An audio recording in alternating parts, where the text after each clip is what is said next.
સંબંધીઓના મિત્રોને બધાને શું જોઈને લાગશે કે ઓહો હો અમેરિકા, આ ભાઈ અમેરિકા ગયા છે, આ તે બંગલા બાંધ્યા છે, શું મોજથી જીવે છે. તો એમને જોઈને હજારો લોકો મંડી પડશે કે ભાઈ ચલો અમેરિકા જવું.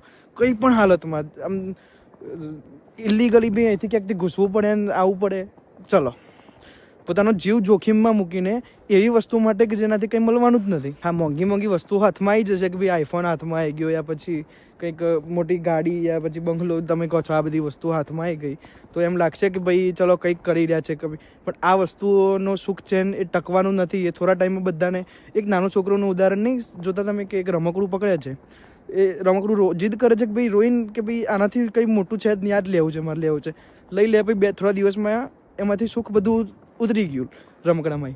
તે રમકડું મૂકીને બીજી વસ્તુ પકડે છે. તો માણસો પણ એવું કરે છે કે આમાંથી સુખ ના મળ્યું તો એ બોલતા નથી, એ આ મૂકીને પૈકી બીજામાં મળશે. કોઈ જ વસ્તુમાંથી સુખ મળતું નહીં છેલ્લે. યા પછી એમ કહો કે સુખ તો મળી જાય છે પણ ચેન નથી પડતો. ગુજરાતીમાં એકદમ હટકે સાયકો થ્રિલર આ મૂવી જોવા માટે નીચે આપેલી લિંક ઉપર ક્લિક કરો અને હાલના હાલ જોઈ નાખો.